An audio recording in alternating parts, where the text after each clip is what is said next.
जिस मूवी को आज मैं एक्सप्लेन करने जा रही हूँ उसका बेसिक पॉइंट ये है कि अगर इंसान को उसकी जिंदगी में उसकी डिजायर के मुताबिक सब कुछ मिलने लग जाए तो ये उसके लिए किसी खतरे से कम नहीं होता, क्योंकि उस इंसान का लालच बढ़ता रहता है और जाहिर है कोई भी चीज हासिल करने के लिए उसे कीमत तो अदा करनी पड़ती है। और अब चलते हैं मूवी एक्सप्लेनेशन की तरफ। मूवी का मेन कैरेक्टर एक यंग कपल होता है। इसमें लड़के का नाम मैट और लड़की का नाम केट होता है। ये लोग एक छोटी सी सिटी में एक घर ले लेते हैं। मैट जो कि एक आर्टिस्ट होता है जबकि केट एक ट्रांसलेटर होती है, लेकिन वो दोनों इस जॉब को स्किप कर चुके थे और यहाँ पर उन्होंने कुछ न्यू करना। जिस घर में वो लोग शिफ्ट होते हैं उसके आसपास तो कुछ नहीं होता, लेकिन वो घर बहुत बड़ा खूबसूरत होता है। घर को एक्सप्लोर करते हुए मैट को एक अजीबोगरीब किस्म का रूम मिलता है और उस रूम के लॉक की चाबी भी उन्हें सामान में मिल जाती है। और जैसे ही वो दोनों उस रूम को ओपन करने जाते हैं घर की सारी लाइट्स खुद ब खुद ब्लिंक होना शुरू हो जाती है और इसके साथ ही लाइट्स ऑफ हो जाती है। अगले दिन ये लोग इलेक्ट्रिशियन को बुलाते हैं और उसे बेसमेंट में लेकर जाते हैं। और जब मैट बेसमेंट में जाता है तब वो काफी शॉक्ड हो जाता है, क्योंकि बेसमेंट वायर से भरा हुआ और यहाँ तक कि कोई भी कॉर्नर ऐसा नहीं था जहाँ पर वायर्स ना हो। और घर के नीचे बिल्कुल सेंटर में एक व्हील होता जिसमें कुछ लाइट्स जल रही हो। घर की सारी लाइट्स तो ऑफ होती हैं,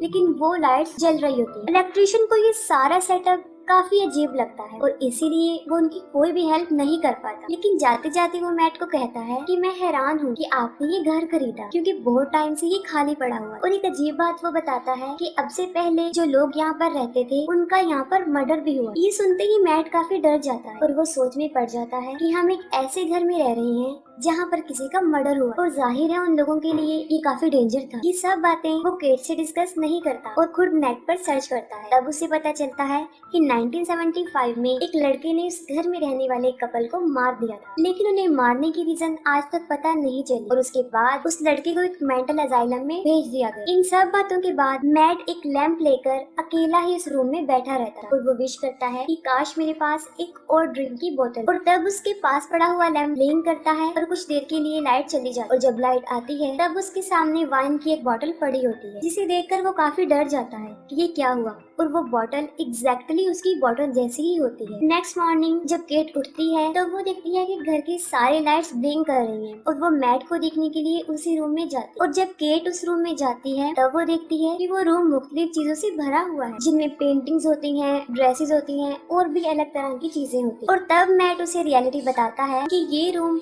हमें हर वो चीज दे सकता है जिसकी हम विश करें। और मैट केट को भी विश करने को कहता है, जिस पर केट कहती है कि मुझे अच्छी सी जॉब दे दो। इस पर मैट उसे समझाता है कि ये रूम कोई चीज देता है, जॉब नहीं दे सकता। किसी थीम की ख्वाहिश करो और फिर तुम्हें वो मिल जाएगी। तब वो पैसों की डिमांड करती है, जिस पर वो लाइट फिर से ब्लिंक होती है और एक कॉर्नर में उन्हें पैसे मिल जाते हैं। पहले तो केट को ये सब कुछ अच्छा नहीं लगता, इस पर मैट उसे काफी समझाता है, लेकिन इसके बाद उन लोगों को इसके बारे में काफी क्रेज हो जाता है और वो अलग अलग किस्म की ड्रिंक्स मंगवाते हैं, डायमंड्स विश करते हैं, expensive jewellery, expensive dresses wish करते हैं, ड्रग्स पार्टी, और ऐसा काफी दिनों तक चलता रहता है। और उन सारे पैसों की वो एक दीवार बना देते हैं। उस रूम से वो लोग काफी कुछ ले चुके होते हैं, काफी खुश होते हैं, काफी इंजॉय कर चुके होते हैं, लेकिन अब उस रूम के इनवैलिड होने का टाइम आ चुका होता है, जिस पर केट काफी परेशान रहने लगती और मैट उसे फैमिली प्लानिंग के बारे में ट्राई करने का कहता है। लेकिन इस बात पर केट राजी नहीं होती, क्योंकि इससे पहले भी 2 बार उसका मिसकैरेज हो चुका है। इन दोनों में काफी बहस होती है। तब फ्रेश एयर लेने के लिए मैट घर से बाहर चला जाता है और केट उदास होकर घर में ही बैठी रहती है। उसके दिमाग में एक अजीब सा आइडिया आता है और वो उस रूम में जाकर बच्चे की विश कर देती है। इसके बदले में उसे बच्चा मिल भी जाता है। जब मैट घर में आता है और उस बच्चे को रोता हुआ देखकर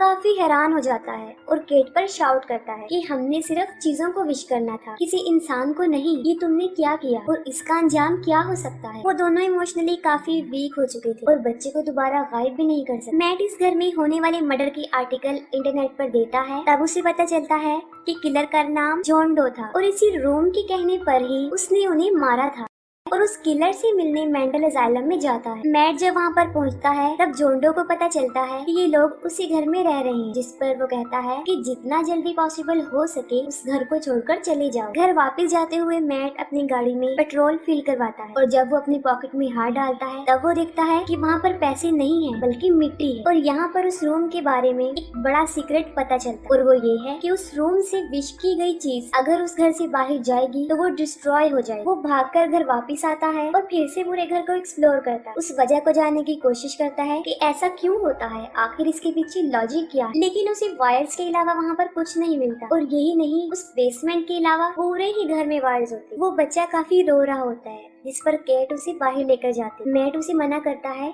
कि उसे बाहर मत लेकर जाओ, लेकिन असल रीजन नहीं बताता। लेकिन इसके बावजूद भी वो उस घर से बाहर चली जाती है और जैसे ही वो बाहर जाती है बच्चा जोर जोर से रोना शुरू कर देता है और उसके कलर भी चेंज होना शुरू हो जाते हैं। कुछ देर के बाद बच्चे के रोने की आवाज तो बंद हो जाती है, लेकिन केट जोर जोर से चिल्ला रही होती है जो कि मैट को बुला रही होती है। तब मैट उन दोनों को अंदर लेकर आता है और तब हम एक बड़ी अजीब चीज देखते हैं कि उनका वो छोटा सा बच्चा अब वो छोटा बच्चा नहीं रहा था, बल्कि वो तकरीबन 7-8 साल का लड़का बन चुका था। और फिर हमें पता चलता है कि अगर कोई जिंदा चीजें वो रूम देगा, अगर वो उस घर से बाहर जाएंगी तो उनकी उम्र आहिस्ता आहिस्ता बढ़ती जाएगी और एज इंक्रीज होने की वजह से वो बूढ़ा हो जाएगा और मर जाएगा। और यही वजह है कि उसे अंदर रखना पड़ना था। जब ये सब कुछ केट को पता चलता है तब वो काफी शॉक्ड हो जाती है, लेकिन तब तक वो बच्चे को एक्सेप्ट कर चुकी होती है। और तब के बाद उन दोनों हस्बैंड वाइफ में रिलेशन कुछ अच्छा नहीं होता, यहाँ तक कि सेपरेट रूम में रहने लग जाते। केट अपने बच्चे शेन को ही अपना सब कुछ समझ चुकी और मैट अपने रूम में ब्लैक एंड व्हाइट कलर करता था। शेन देखने में, रहने सहने में बाकी बच्चों जैसा ही होता है, लेकिन उसका बाहर जाना अलाउ नहीं होता। और शेन को लेकर उन दोनों में काफी क्लैश रहता था। एक दिन उन दोनों के झगड़े की वजह से शेन सारी रात सोता नहीं है, वो उस पूरे घर में ही घूमता रहता है और घर में घूमते फिरते वो उस बेसमेंट में चला जाता है और उन वायर्स उस व्हील के पास पहुंच जाता है और आहिस्ता आहिस्ता उसके सामने सब कुछ एक्सपोज होना शुरू हो जाता है और वो उस रूम में भी चला जाता है। तब उसे उसका सीक्रेट पता चलता है कि वो इस दुनिया में कैसे है और उसे ये भी पता चल जाता है कि उसके पास काफी पावर्स भी हैं। तो फिर अगले दिन शेन अपने इमेजिनेशन से उस रूम को बहुत बड़ा गार्डन बना देता है जहाँ पर बहुत सारे ट्रीज होते हैं, आइस भी होती है जिसका वो स्नोमैन बना देता है। केट जो कि उस बच्चे के साथ खुश होती है क्योंकि वो उसे अपना बच्चा समझकर उसे पाल रही होती है, लेकिन मैट इन सब से खुश नहीं होता और उसे रियलाइज होता है कि उस बच्चे के पास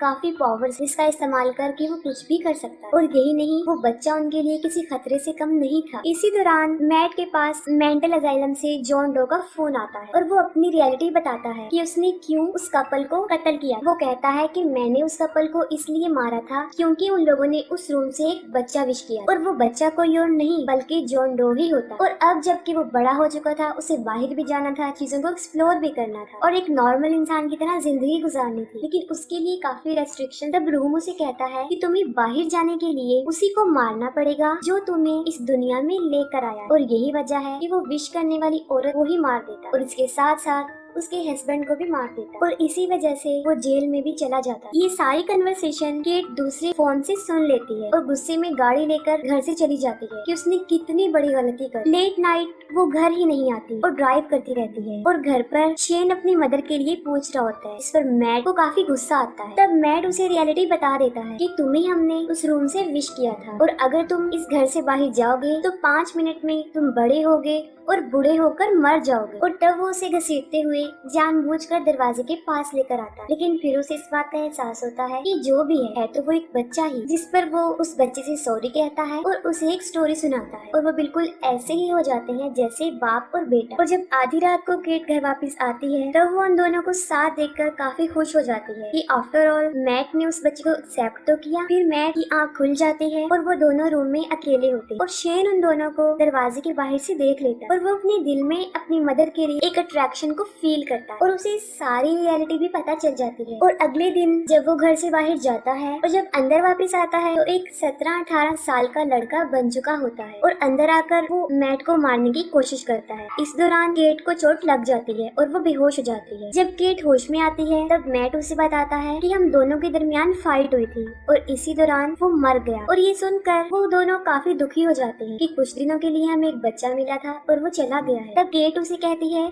कि मैं इस जगह पर रहना नहीं चाहती, मैं यहाँ से जाना चाहता। तब मैट उसे कहता है कि हमारे पास पैसे नहीं है और सबसे बड़ी बात ये कि यहाँ पर हमें सरवाइव करने के लिए सब कुछ मिल सकता है और हमें ये जगह छोड़नी नहीं चाहिए। केट को एहसास होता है कि मैट का बिहेवियर बदलता जा रहा है और वो काफी अजीब होता जा रहा है और देखते ही देखते वो उसके साथ जबरदस्ती करने लगता है। और तब पता चलता है कि वो मैट नहीं है, वो शेन है जो कि एक मैन बन चुका। शेन जो कि अपनी पावर्स के बारे में जानता था और वो मैट इसलिए बना था क्योंकि केट के लिए उसके दिल में इमोशंस बढ़ते ही जा रहे। फिर शेन उस रूम को कन्वर्ट करके अपने घर जैसा ही बना लेता जैसा उनका घर था। केट जो कि बेहोश होती है, शेन उसे उठाकर उस रूम में लेकर जाता है। मैट जो कि बेहोश होता है, उसकी आंख खुलती है और वो पूरे घर में उन दोनों को ढूंढता है, लेकिन इसके बावजूद भी वो दोनों उसे कहीं भी नहीं मिलते और यहाँ तक कि वो रूम भी लॉक होता है और उसके साथ वाली दीवार में वो बहुत बड़ा हॉल करके अंदर चला जाता है और वहाँ पर उसे बहुत सारी वायर्स मिलती जिन्हें वो हटाकर उस दीवार के दूसरे पार्ट चला जाता है और वहाँ पर उसे अपने घर जैसा ही